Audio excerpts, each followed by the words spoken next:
Ryan, how you doing, man?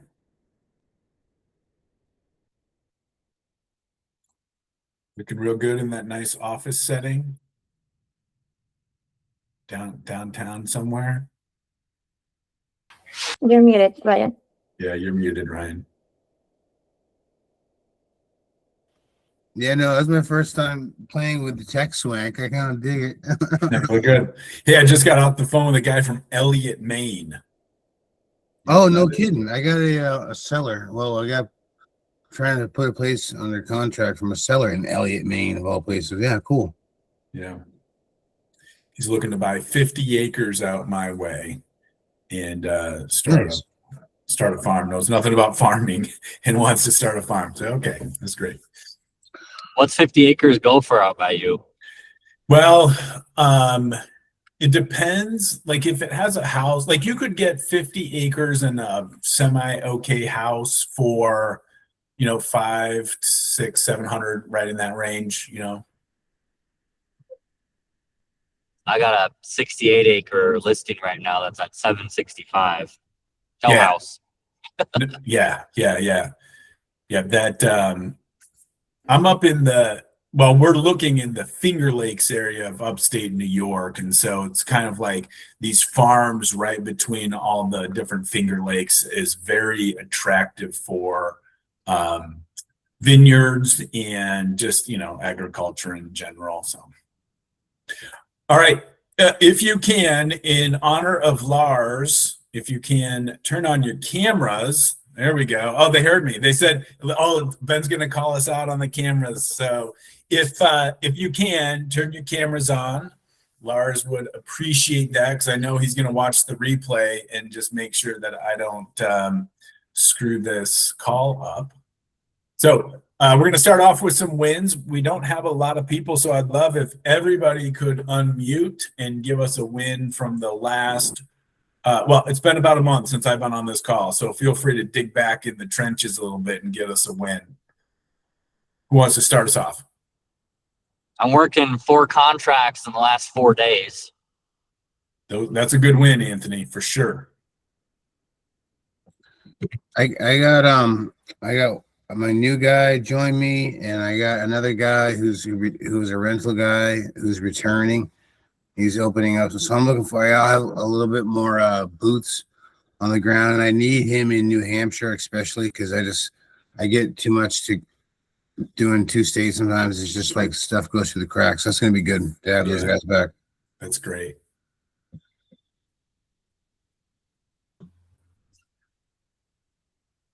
So I've got 3 last week under contract, another one I'm waiting on some paperwork, and in the process of negotiating 2 more listings under contract and 2 listing appointments this week. So I'm slammed. It's really good. That's really great. Adam, take a minute and share where we don't need to know the details of every single one, but give us an idea. Like, is there one sugar pot you're tapping into, or is this just from years of cultivating? Where are some of these deals coming from? So every single one's come out of sphere of influence, either directly through people that I've known throughout life or through their referrals, and just working my database, and just staying in contact with folks. It's taken a long time, right? It's not been an overnight success, but it's building. It's crazy right now, but it's very consistent. And it's just staying in touch with folks and staying on top of that database. Yeah, it's funny how it works. Yeah. It's planting the seed, it's watering the seed, it's shedding some light on it, and it just takes time. I started doing it. I mean, I met Lars in 2019, so in like 2020, 20 and 21 is when I really started getting my database going. And now, 5 years later, it's for the last couple of years, it's really kicked into gear, but you have to get it started. That's the challenge, is you have to get it started. And some people, they don't, they're like, well, I don't have time, or they look at the quick fruit that doesn't, produce over and over again. So Adam, that's really, really great. I might be calling on you a little bit to talk about what you're doing with your database, but any other wins? Hannah, what's going on up in the great country of Canada? Any wins up there?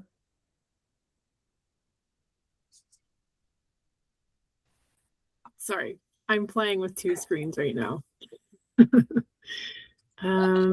Yeah, no, it's good. There's a lot of activity in the right spots. Still dealing with sellers who are stubborn. But you know, if you can get them under wraps, it's not so bad. You can list it. So just keeping in touch with past clients, and yeah, it's not so bad. I've just went to an open house the other day where it was crickets, but that's because I think that seller is overvaluing their house, and so you can see the extremes in our market right now. Yeah. I Riley. wanted to add that, you know, we all gotta always remember that this is, you know, real estate's such a long game. An offer I'm submitting this morning, they just signed the paperwork. I've been following up with this guy for like 9 months. I got him from Instagram, you know, and I've just been following up, and he actually, you know, technically his girlfriend had her house listed with another agent, and, you know, but he wanted to work with me to buy, and, you know, they needed that to sell. And so I was just sending them messages every once in a while being like, hey, how's the home sale going? How are you guys doing?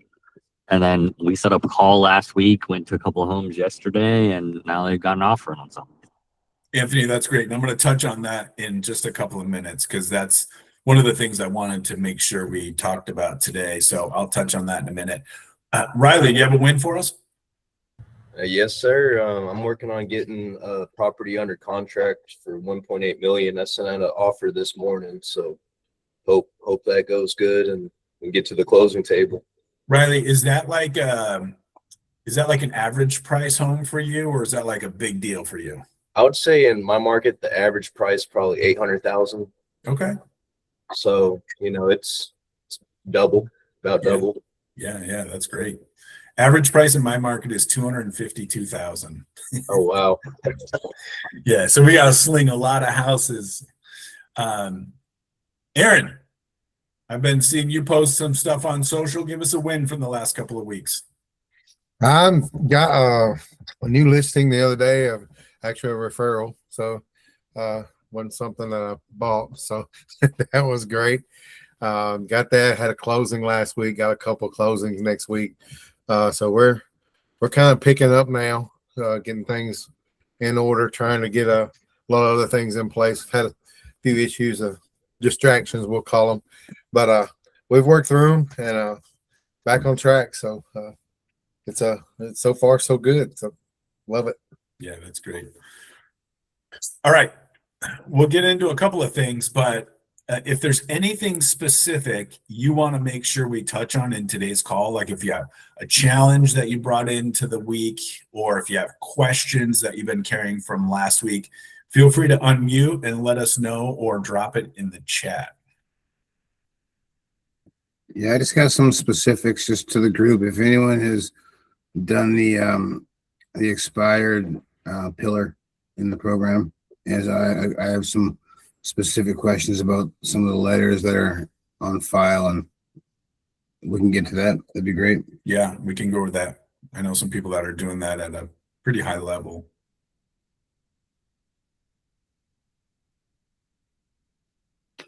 I wanted to ask about the beginning steps of bringing like an admin on. Okay. We can definitely touch on that. Hey, Janae, we just went over some wins, and if there's anything that you want to touch on in today's call, make sure to drop it in the chat or unmute. So we're going to look at expireds and hiring admin.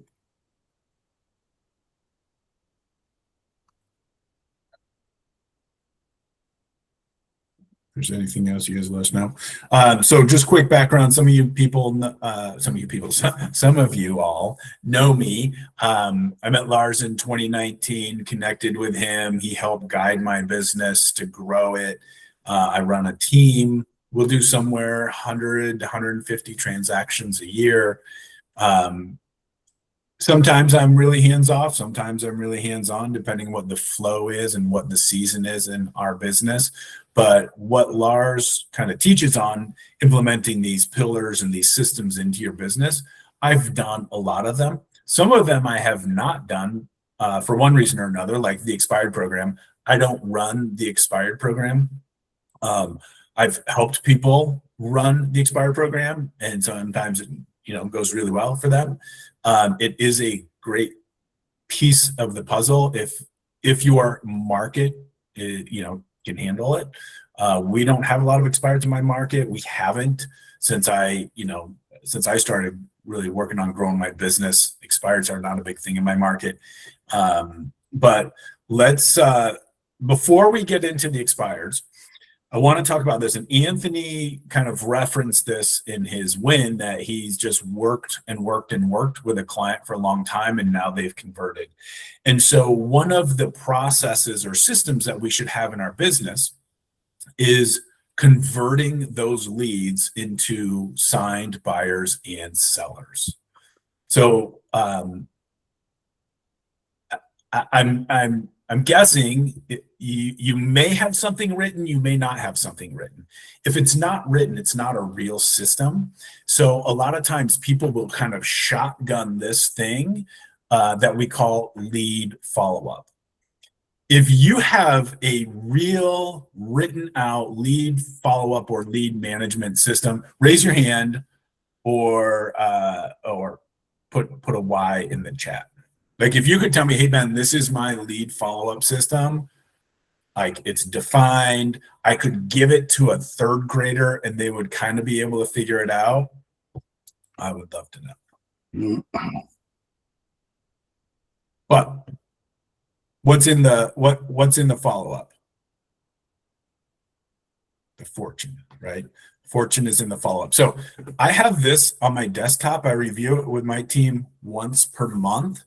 And I want everybody to either dig this thing up. There it goes. Screenshot it. You could pull this offline. It's from like the Harvard Business School or something like that. These sales stats. I look at this, me personally, I look at it every Monday because I need to be reminded that this does not come easy. Like, we have to follow up with those leads sometimes for a year. We're closing. I'm doing a final walkthrough today on a property that we've been a client that we've been working with for 11 months. It'll be 11 months. It'll be 12 months in May. So, and it's just the process of people reaching out to you, however they reach out to you, and they may or may not be ready. And they are most likely not going to follow up with you. You have to follow up with them. And so having some kind of dedicated plan of when you're going to follow up with them. And I know a lot of people like to automate this. There's a place for automation. And then there's a place for you actually just doing the work. And so we have a couple of different things that we will go through in our process, but understanding that 80% of sales are made on the 5th to the 12th contact. So I had an agent on my team who just couldn't grasp lead follow-up, and she just said, I'm not going to chase leads. I'm not chasing leads. I'm like, okay, well, then you're not going to be on the team. And she did 2 transactions last year, because you're going to get some business from people that know, like, and trust you. But even the people that you get referred to from your sphere, you still have to follow up with them. That's part of the process. If you don't follow up, you're not going to do as well. You might make some money, but I guarantee you, if you have a follow-up system in place, you will make a lot more money. So what does that look like? The first thing is to designate those people into some kind of bucket. Are they a hot lead, meaning they're going to buy in the next, 3 months? Are they a warm lead that they're going to buy in the next 3 to 6 months? Or are they like a cold lead? Like, it's probably 6+ months or 12 months. Like, some people use the A, B, and C A lot of times your CRM might have categories for people in different stages. Our CRM says they're hot, or they're a watch, or they're a nurture. So I know if I talk to somebody and they're a hot lead, I have to get in touch with them every week. That's the standard. That's our lead management policy. Hot leads get touched every week. A watch lead means we want to watch them, watch their activity. They're going to convert in the next 3 to 6 months, and we contact them every month. If we go into the CRM, you have a watch that doesn't have some kind of contact, be it an email, text message, or phone call, they can get taken. And then our third category is the nurture. That's long-term, and those are every quarter. So if you have some kind of structure like that in your CRM, it should be pretty easy to get to answer the question, who should I call?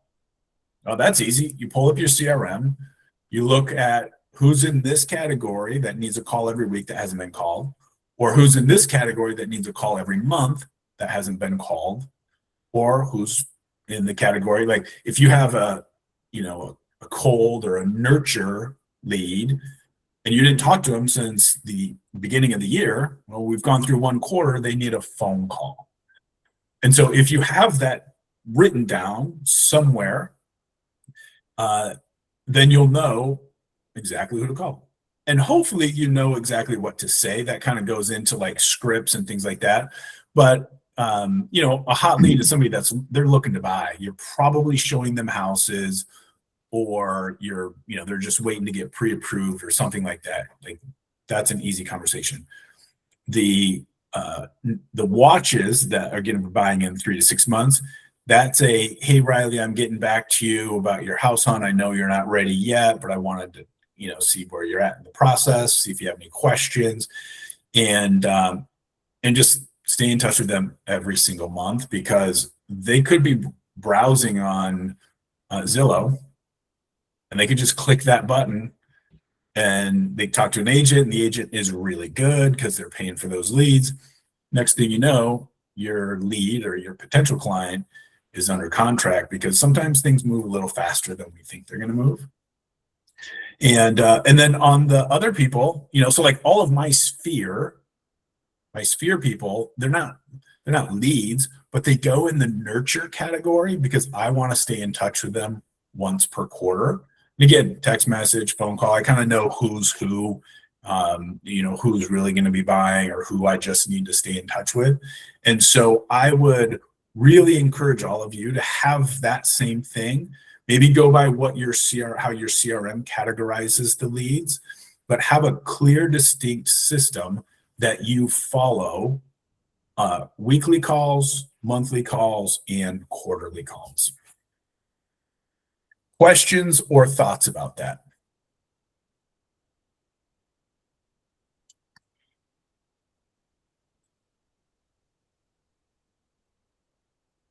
Is it reasonable that the next time Lars invites me on the call, if anybody's on here, I can ask you what your lead follow-up plan is? Is it reasonable that you would all have something? Yeah. Is it reasonable that you'd all have something written down? It could be like hot, call weekly; warm, call monthly; cold, call quarterly. Like that's a plan. That's a system, So when you have those things and you know what to follow, there's like no excuses. I didn't have time. Well, okay, that's not really a good excuse unless you're just crushing the deals. Because I sell a lot of homes, and I still have time to do it because I know that's why I sell a lot of homes. And this follow, you're talking specifically call them, that not other forms of contact, because I'm assuming you'd still have them on some sort of other weekly drip. So it's a good question, Anthony. I think the drips, most drips, where do they go? Trash. Spam. Spam. Most drips go right to spam. And so I'm not a fan of the drips. What I will put them on, my system has what's called a market report. And so we put everybody on a market report for their area. If they don't own a home, it's just for the area they live in. And it just says, hey, these houses went on the market in the last month. These went under contract in the last month, and these sold in the last month. If I know them, so that's the one thing, they get a monthly market report. Ben, where are you, like, what system is that's giving out the monthly market report? That's my CRM that I use. Right, like what CRM is it? If I tell you, do you promise not to go and sign up on it? No, I'm definitely No, but here's the thing. What CRM are you using now? using Follow Up Boss. Okay. So I don't know if Follow Up Boss has, what kind of website do you use? I have my standalone agent image website integrated into Follow Up Boss. Okay. So I would think, do you use any kind of home valuation tool? HomeBot. Okay. So I think HomeBot could be something very similar. Like if anybody that owns a home in your market should be on HomeBot. Yeah. And I think even if they don't own a home, you can still probably put them on a HomeBot for a specific area. I don't know if I use HomeBot too, an amazing tool for the money. I think it's a no-brainer. So I use HomeBot too. So I would just try and get everybody on HomeBot in some kind of report. Does that make sense? No, I have them on HomeBot. I was just curious about yours. I guess it's a secret. You're not telling? No, no, I just don't like, I've used the same CRM since 2017. Okay. May 1st, 2017 is when I signed up for this CRM. And so so people hear like how great my CRM is, I don't want you to go switch to go to my CRM because you hear how good it is. Like, and we all know people, and maybe there's some of the people on the call, they're like, oh, I'm not doing any deals. Follow Up Boss is terrible. And they're like, Sierra, I'm going to go to Sierra. Oh, Bold Trail, I'm going to go over to Close. Like, I don't want you to do that. That doesn't do anybody any good. And if you've done that, there's no shame, but just commit to something. The one that I use is called Brivity. Brivity, CRM, website, all that kind of stuff. And it works for me. Is it the best? I don't know, but it works for me. And so what I think the point is, Janae, is that you have they're getting some kind of real estate related email from you that's targeted to them. And so that phone call is like, hey, I've been sending you a market report. I don't know if you've seen it. And honestly, you might not even care, but I'm wondering if you have looked at it, what are your thoughts? That's a quarterly call or an annual call. But when we do these quarterly calls, we want to have something to say. So who do we call and what do we say? We know who to call, and now we know what to say. And then when do we call them? Well, we know when based on the category they're in. So I don't put them up on some, I don't put them on a drip, Anthony. I have the people that know me. My database is in the database marketing. So they're getting weekly emails from me. Those are people that know me. Or they know my team, somebody on my team. And so they get that weekly email. But a lot of these leads, these are leads that might not know me that we get from wherever,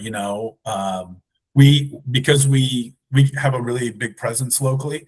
So we get a lot of what we call IDX leads, people from our website. They click and register on our website. We usually carry a decent amount of listings. And so we get these IDX leads, people just looking at prices. Those are the people once we talk to, like, yeah, I'm not ready. I was just seeing what that house was worth. That's the person we want to follow up with. And Anthony, I think it's mostly a phone call, but once you've talked to them once and you've made contact, then you'll know how to better stay in touch with them. And so sometimes it's, hey, Anthony, it's great talking to you. Hey, I want to stay in touch with you. What's the best way? Would you prefer text messages or emails? Okay, you prefer text messages. I make a little note in my CRM. Then I know I can text them. I don't think after you've had that initial phone call, I don't think it's as much how you contact them, but that they are hearing from you. Does that answer your question? Yep. Yeah, that's great.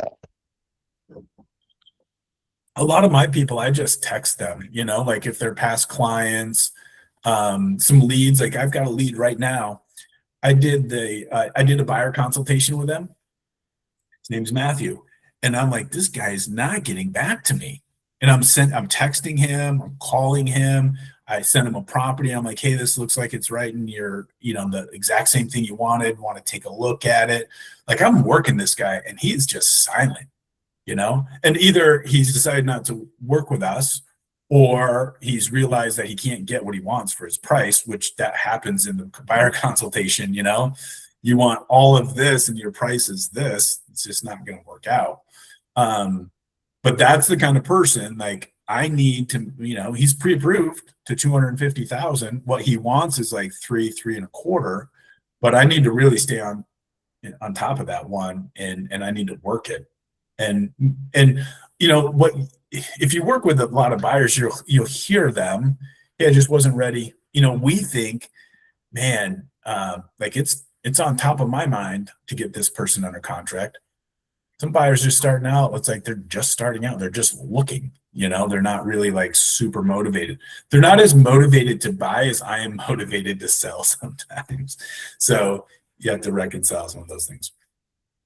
Any other questions about the lead follow-up process?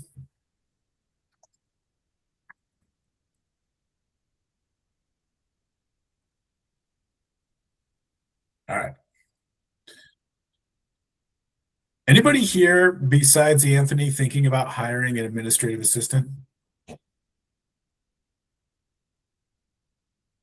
I have a guy that I'm gonna, he's licensed. He's gonna start and learn the craft by closing the deals, getting comfortable with the paperwork, and I'm gonna blend him in until he's ready to become independent. So that works real well. Yeah. So it's not a traditional paid. I mean, I'm not gonna. I'm gonna pay him on closings and this and that, kick him some cash. And his situation is pretty good right now. He's semi-retired, but it's gonna be good in that way. Yeah. But I'm not hiring like the paid admin. I'm not there yet. Yeah, sure. Janae, did you hire an in-office assistant or a virtual assistant? In office. In office. And what was your experience around that? Like, were there challenges? Yeah, so I was very much confused about the direction. Then I went inside the $1 Million Agent Method, and it's got that admin like hiring course. So I went through the training. I set up the disc profile thing for her to fill in. She completed that. I went through the interview process, broke out just the duties the way it's in $1 Million Agent Method. And even before I started to advertise, she just happened to jump inside my inbox. So I was like, oh, perfect. She was like looking on social media and found me. And I sent her the link just, for her to fill in. So she did. And she met, all of the disc profile qualities and went through, the steps to the training.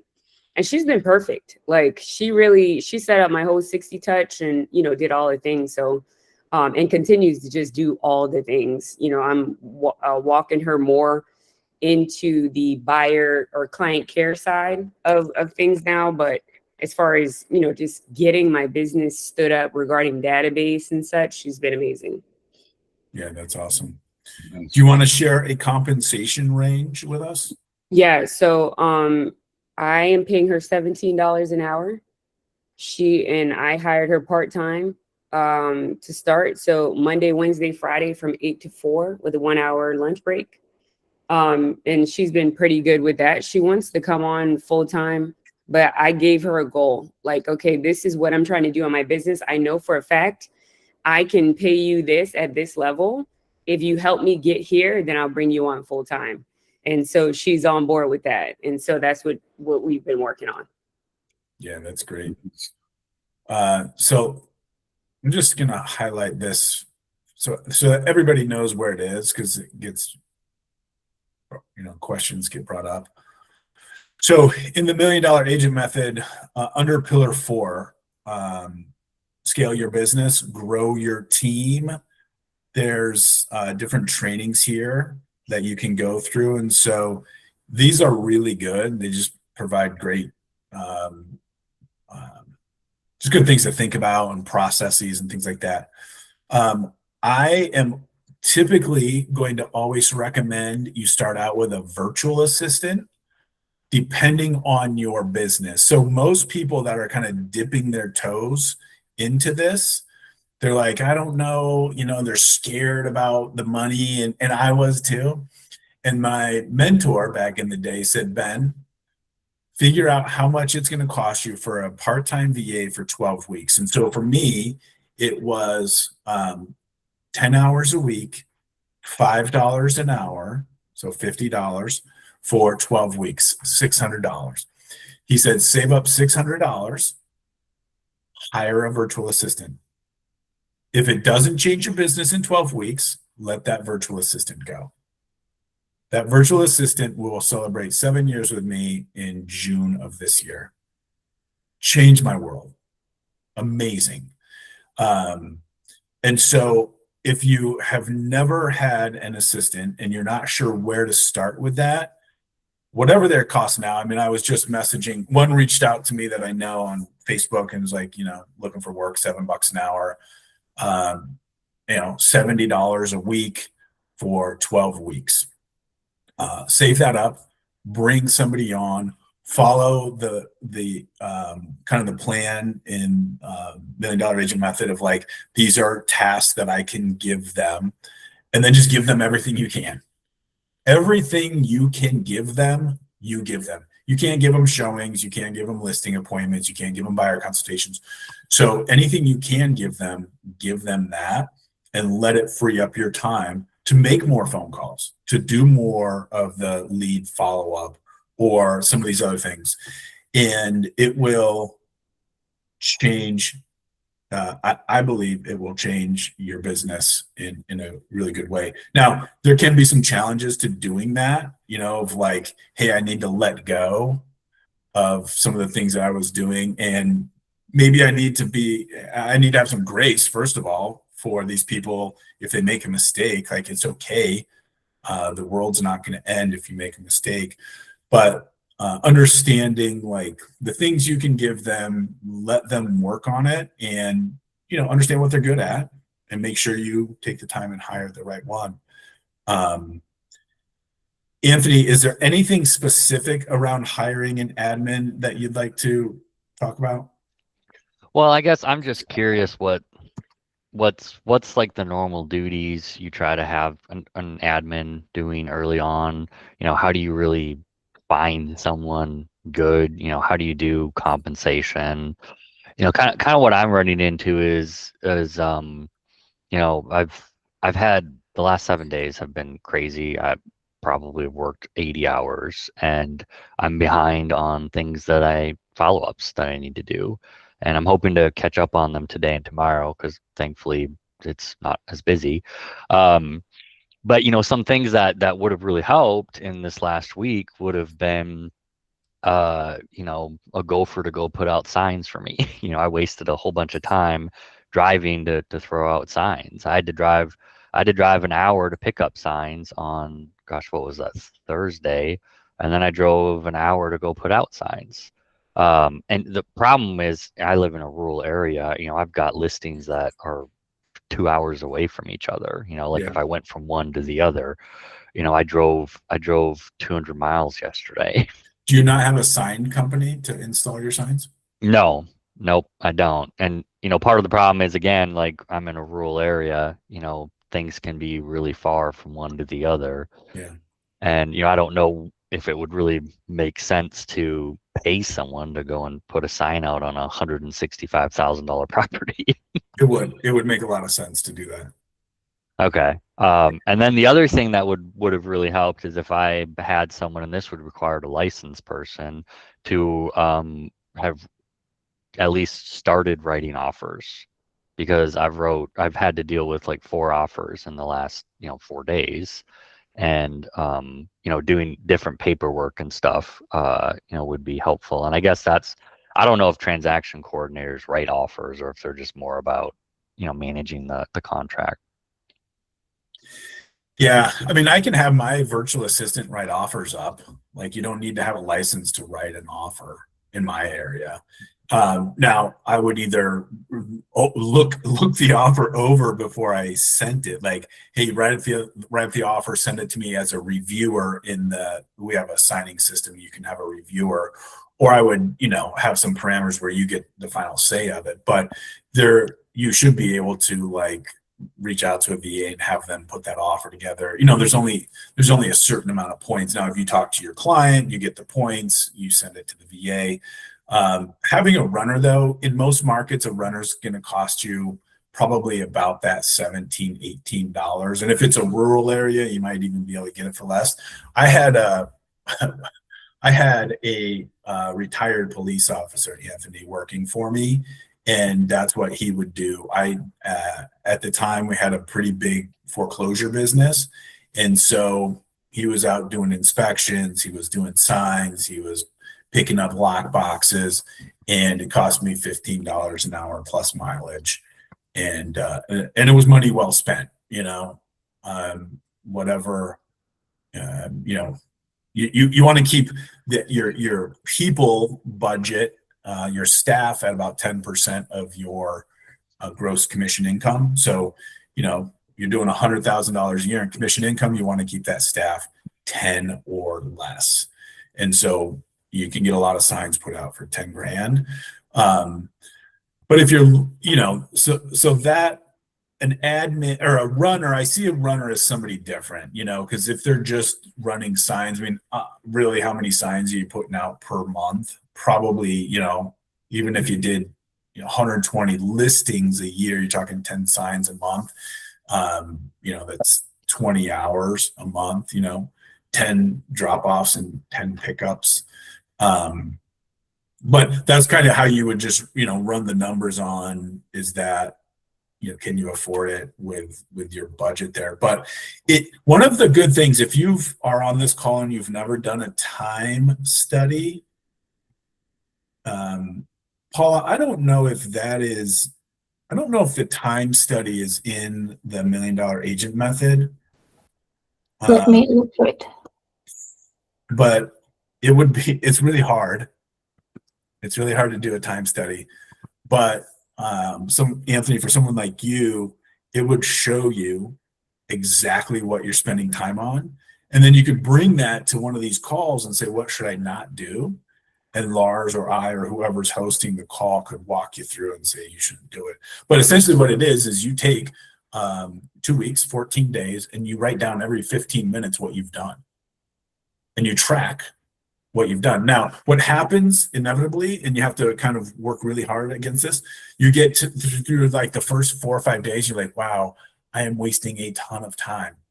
I'm doing a lot of stuff I shouldn't be doing. And so like the next week or week and a half looks a lot better because you're more cognizant of how you're spending your time.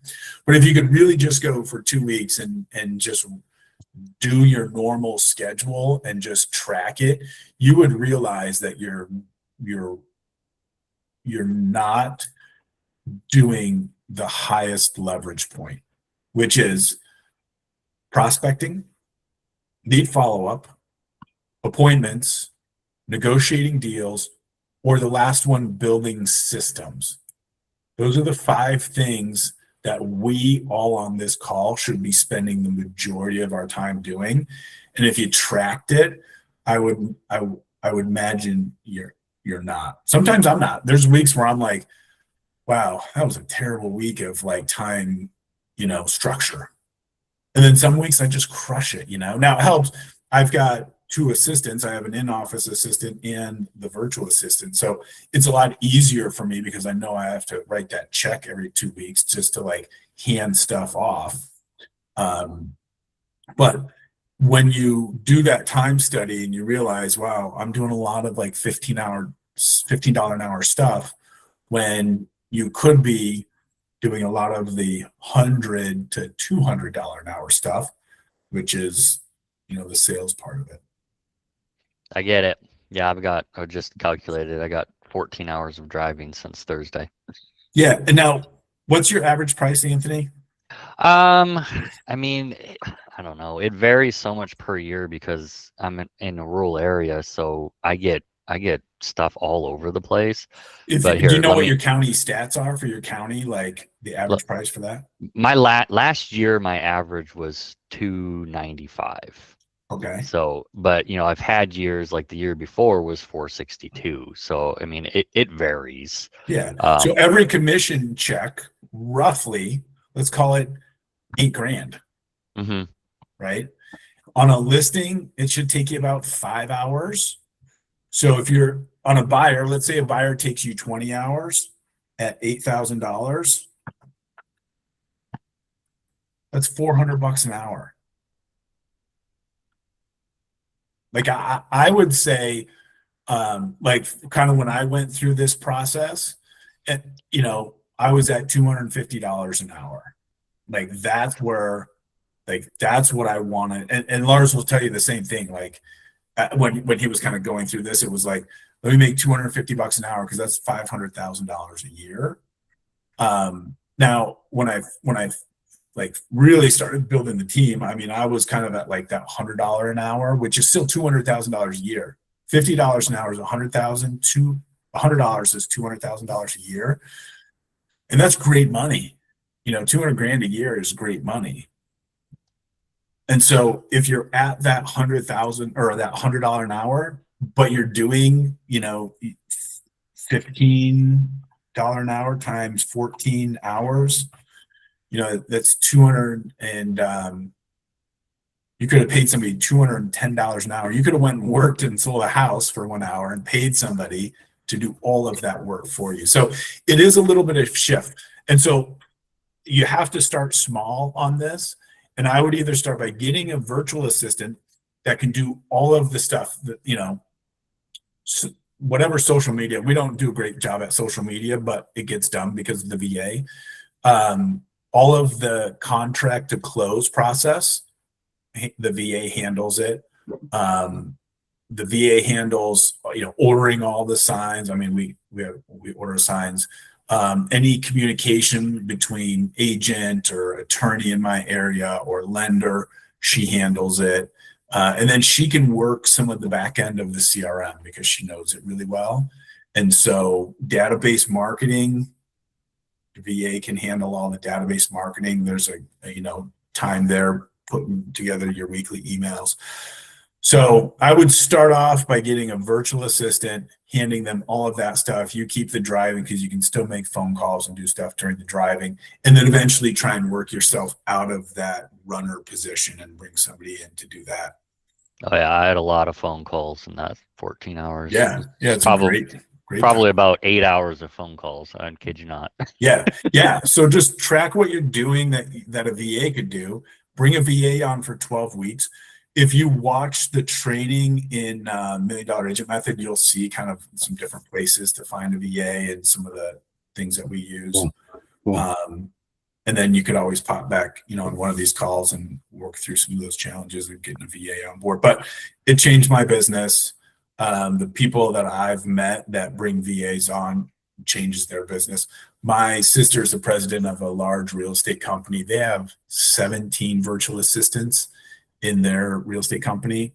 And these are smart people. These aren't like, people coming out of the fields. Like a lot of these virtual assistants, they have like MBAs, they're smart people, and they're hard workers. And so I would not be scared of a virtual assistant at all. So kind of the numbers, Janae, that we look at, if you're looking at like, what am I spending on people, staff, ideally it's around 10% or less, 8 to 10%. For me, in my business, it's a little bit higher for a couple reasons. One is the nature of our work is a little bit more admin intensive. And so I pay a little bit more in the admin stuff, but my marketing stays a little bit less. So in a perfect world, our expenses are no more than 30% of our gross commission income, 10% to staff, 10% to overhead, and 10% to marketing. If you can and then as you grow, you get to a critical point, you start to grow more, you can kind of keep those expenses the same and just add more deals, and then maybe compress that 30% into like 25. Then you're doing really, really well.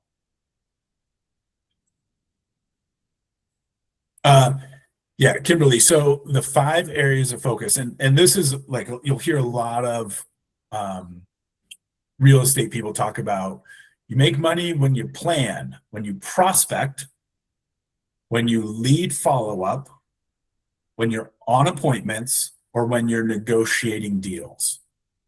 So when I met Lars in 2019, like, that's where you make the money. I got to plan. I got to do those things. And Lars taught me the power of the S, which is the systems. And so Lars had told me, like, hey, if you go into this year where we were working on building my business and your production dips a little bit, but you start to really build systems in your business, that's okay, because over the long haul, those systems are going to carry you further. And that's exactly what happened to me.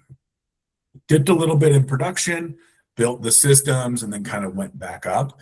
And again, I don't run a perfect business, not by any stretch, but we do have some really amazing systems that generate a lot of stuff for us. And so the systems are laid out in the $1 Million Agent method of the pillars. So the first system is we need to attract leads. That's pillar number 1, is just attracting leads. Pillar number 2 is converting those leads into signed buyers and sellers. Pillar number 3 is now we need to deliver this world-class experience. So attract, convert, and then deliver a world-class experience. And then number 4, the fourth pillar is how do we scale that? So it's not just Ben or Anthony or Aaron. It's, now it's a VA, or now it's an assistant like Janae has, and now it's another person, maybe a buyer's agent. So attract, convert, deliver, and scale. And in that scale, we really want to hone in our business and our systems. But and listen, I don't think everybody needs to have a team, but you need to have leverage. And so some of the people, like, they'll find leverage in the assistant. Some people will find leverage in a showing assistant. So they're not, having to show 20 houses a week, and they'll just pay that showing assistant like a per door or per door plus. So those are a couple of ways that you can get leverage if you don't want to have like a bigger team. Hey, Ben, with that like 30%, 25 to 30% sweet spot that you were talking about, is that like as a whole, like you looking at a system like the profit first method? Like, I guess what I'm asking you, like, what are the other categories that you go on based off of those numbers, aside from just the marketing piece, like taxes and, other things as far as the percentage at GCI? Well, I think like you can still run profit first based on the whole, based on the gross commission income. And so you just have to run it. I just think when you budget, so when you go to budget for the year 2026, and you're like, okay, I'm going to budget $500,000 of gross commission income. That's 100 houses, 50 houses, right? You're in an area, $10,000 average commission. I got to sell 50 houses to make 500,000. Wow, I'm going to need some help. How am I going to, I got to spend some money on stuff. So I'm going to budget $50,000 for staff, $50,000 for marketing and advertising, and $50,000 for overhead. And then how you do profit first. I don't run profit. I have somebody that handles my books that runs profit first for me. So I personally don't do that. But I will say, I will never forget this. We started running profit first in 2020. And it must have been December of 2021. I had December 2021. So we had run it for almost a full, 2 full years. my accountant says, hey, you owe 18,000 in taxes. And I'm sweating. It's the end of the year, right before Christmas. I'm sweating. And I looked into my tax account on my online thing and I had 18,400 and something dollars in there. And I was like, man, I hated writing that check, but I was thanking God that we had Profit First in place because it came out to perfect. And I remember sending it to Lars and some people like, I hate that I have to pay this. I am so thankful that I have that money in that account. So it was I think Profit First is a great system. I have somebody that handles it because, you know, I'm good with numbers, not all of the percentage and stuff that goes along with it.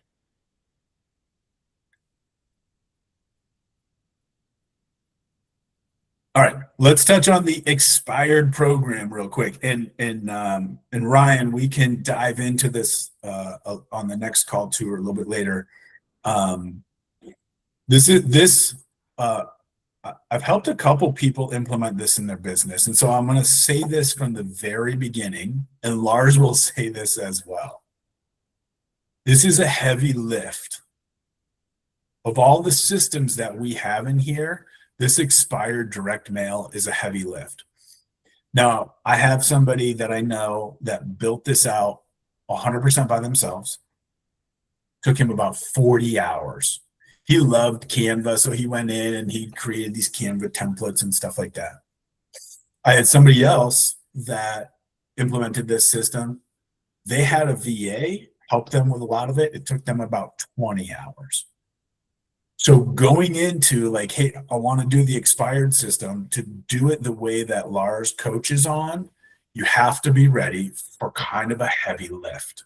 And if you know that going into it, it's not a big deal. If you know, hey, I'm going to be working on it from April 1st until the end of the year, that's okay. It doesn't matter how long it takes you to put the system in place if you get the system in place. Because let's say it did take you a legit 8 months to get it in place. It shouldn't. It should take you 3 to 6. But let's say it took you 8. Then it's done. It's done and it's in place, and you can run that system for years.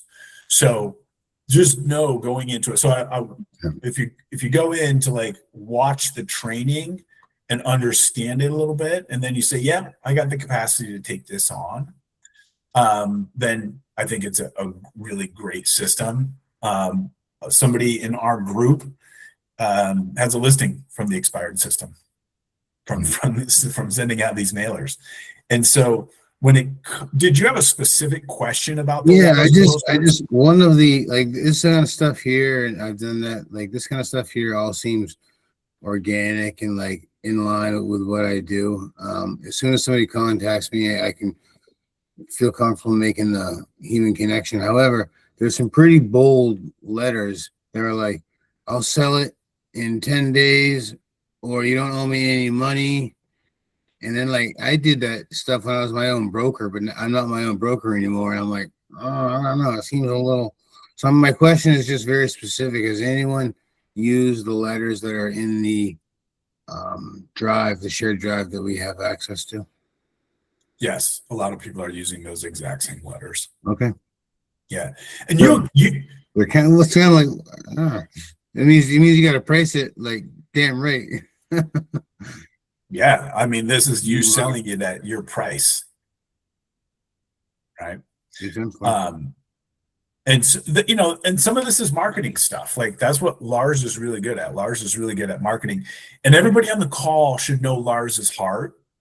He's not a like, let me go screw somebody to win a commission check. But this is marketing, and this is what gets us in the door. And then we can have real frank conversations with them about their property and about the price.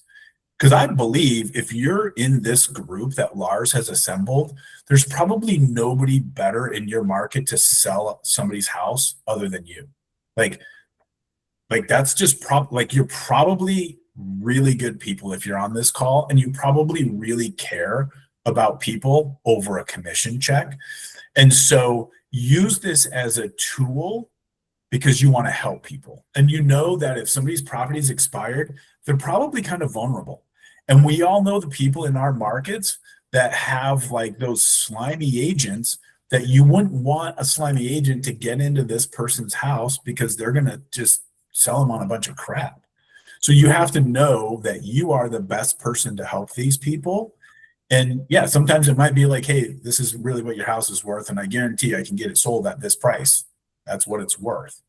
But the letters are to get you in the door and to have the conversation about what the price really is and what your marketing process is. But yeah, these exact same letters are what people are using.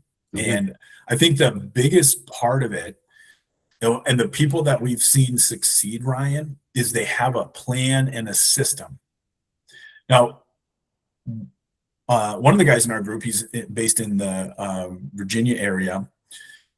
His VA runs everything, sends him a list that like she fills out like the labels, the envelope labels, the mailing labels. He goes into the drive, he clicks the list, he prints them off, stamps the envelopes, puts the letters in there, and he takes them to the post office. He bought one of those stamping machines, that one of those mailing machines, because he was sick of buying the stamps. So he bought a postage machine. But you have to get the system down, and you have to follow the system. So it's day 1, this letter goes out. Day 3, this letter goes out. Okay. Day 4, this letter goes out. And you have to stay on top of it, because it's not just, a lot of agents will send one letter. Hey, I can help you sell your house. Hey, I know why your house didn't sell. Hey, I've got a buyer for your house. And they send one letter and they never hear from them. And they're like, oh, shucks, that system doesn't work in my market. Well, no, it does, but it does based on the sending the whole process of letters. No, you're not going to get every single one. A lot of homes expire for different reasons, and they're going to use their agent. But I know that it works because I have talked to people, and I know it works. People are getting. No, I believe you. I'm just saying. I think where I balked was, I'm an English teacher, poet, writer. Like, you know what I mean? And I'm like, oh man, that's not like my voice, and I wouldn't like really say that. But like, if it's gonna get us in the door, get us on the phone for conversation. Yeah, then that's cool. Then I can say, hey, like, that bold print is, yes, it is pretty bold because I take my job pretty serious. Take selling your house pretty serious. Can we get into some deeper data? Let me show you the computer. Let's roll kind of situation where it's like 29 days or your free money. Like, oh, I don't know. Yeah. Well, that's how you're reading it. So you know what you could do, Ryan, is if you have some kind of AI that knows who you are, take this letter, put it in AI and say, hey, here's my goal. I want to use this type of letter, and I want to make it in my wording. Like write this like Ryan would write it. Okay, cool. Based on what you know about me, write this like Ryan would write it, but have a hook that I can, get them to reach out to me. And then just, take the concept of what the letter is, modify it to yourself, and then try that. See if you get some feedback. And if you need to tweak it, you tweak it. But the goal of this system is that you have all of these things lined up, and there's no reason why, day 3 mailing doesn't go out. Like, it's all planned. And so we have it in the CRM that it triggers a task for, property to get, mailer number 2. And so you pull up your tasks and you're like, oh, this is what I need. If you don't have, the VA, if you have a VA, they can build it out in there. But once you get this running, the beautiful thing about this system is once you build it out and it takes time, then you can have somebody run this system for you. There's a guy down in Nashville. He works a full-time job as an electrician. He runs this system with a stay-at-home mom. The stay-at-home mom logs into RedX. They have follow-up boss, writes out the letters, and you'll see like in the video, like you get a mail sorter, like the big box mail sorter with all the slots, and you just put your, day, all the letters, you get them all printed out. Some of our clients are, people in the program here, they'll use postcards, postcard number 1, postcard number 2, postcard number 3, and you just get that system built out. And once you build it out, whether it takes you 20 hours or 40, you get the system built out. Now it's built and you just have to run it. I'm still, I had a good year, and some of the numbers you talked about were there, and the taxes and all that. But like, until I psychologically can get 3 to 4 every single month of the rest of my life. I'm going to be on edge, and like I don't want to be on edge. I know I can do it. I want to do it 4 a month, or I would still go fishing. Yeah. Well, listen, as good as my team is, like we nosedived in February. Part of it was the weather, but my December and my January were record months for me. My February wasn't. So you're going to have some of those waves. But real quick, before we end, I want you guys to look in the chat. Paula put a couple things in there. The time study, know your numbers. If you want to kind of break down the numbers, looking at admin tasks versus agent tasks. If you need some help, you're thinking about bringing on a virtual assistant, you can go through there. The $1 million agent method, if you just kind of follow along through there and implement the stuff. Lars, I think Lars is back next week. But any questions you have or challenges or anything, make sure to bring them to these calls, because this is where we want to walk through these things and help you guys build your business. Right? Hey, thanks for taking the time. It was great to see everybody this week, and hopefully I'll be back in the next couple of weeks and we'll reconnect with everybody. Thanks, Ben.